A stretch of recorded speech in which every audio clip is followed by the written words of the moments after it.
lot with the children who didn't speak Slovenian language or who are not integrated, like they're not accepted in the group.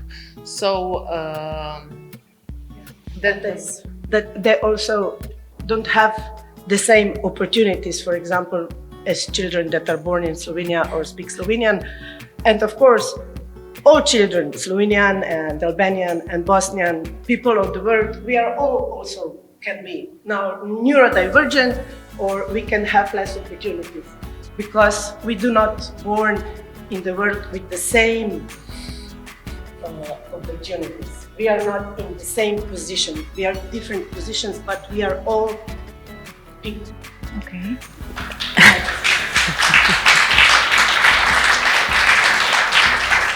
Well, I actually work with neurodiverse people on a regular basis, on a daily basis, at an activity center. For how long?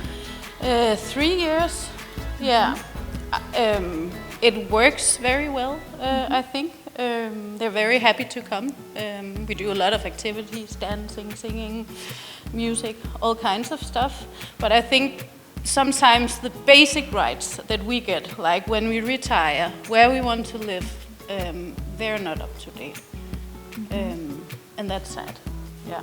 So we have someone maybe who wants to retire, but it's just not possible. And keeps coming to work, or maybe just wants to work less hours at a place, and that's not possible. Yeah, so I think that's a big problem.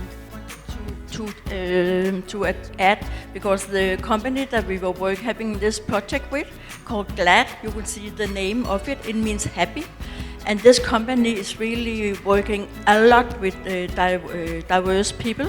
Their company has people both neurotypical and neurodiverse people working together and in equal qualities. And this was a school at this company there, and they have different lines. So it's a really, we were so lucky and proud and humbled that we could do the project in that company there, because they are really visually in Denmark. Everybody knows that company in Denmark. They do a lot for that group.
Poate pentru voi unele mișcări sau unele aspecte poate nu vi s-a părut așa mare lucru, dar să știți că pentru noi a fost o victorie, pentru că lucrăm poate pentru o singură mișcare, să pot să fac cu mâinile de aici până aici, putem să lucrăm 6 luni, 8 luni, până și un an.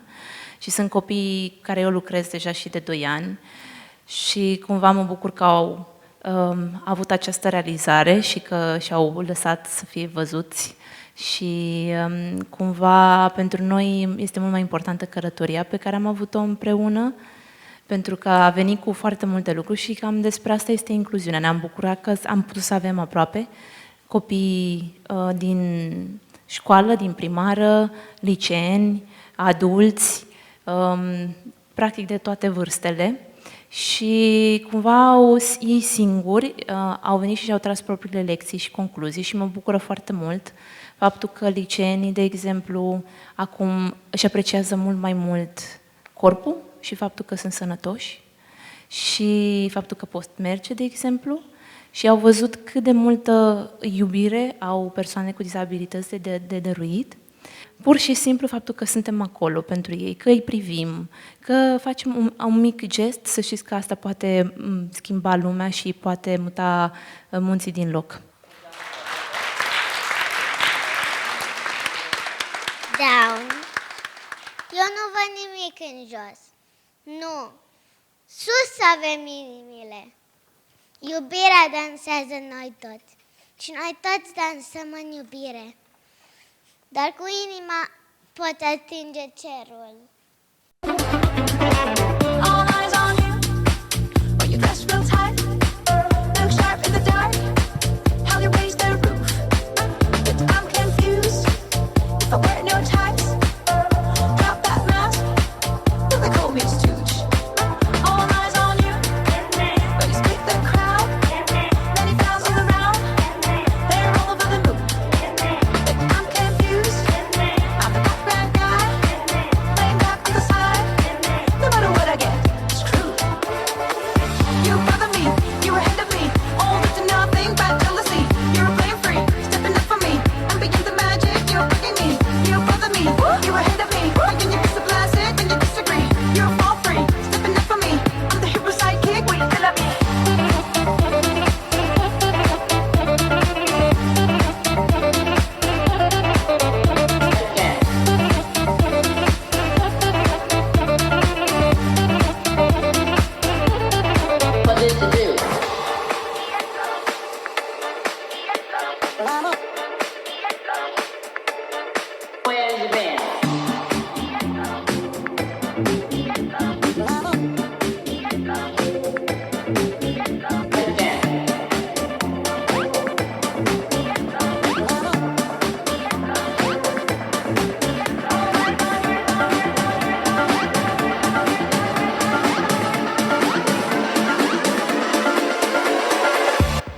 În dans-terapie, întotdeauna începem cu corpul și scopul nostru de a ajunge spre lumea emoțiilor și spre reflexul interior se va face prin mișcare și prin ceea ce este de la bun început, pentru că ne-am născut din mișcare în mișcare, tot așa continuăm.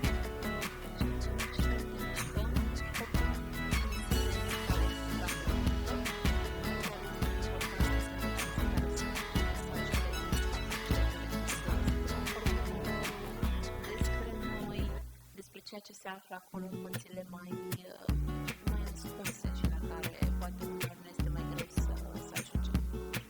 Și atunci, pentru noi, mergem pe acest conținut de corp, minte, emoție și suflet și aceste aspecte deja pe care ne lucrăm holistic, aduc beneficii atât pe plan fizic, cât și mental, cât și emoțional, cât și sufletești. În punctul de vedere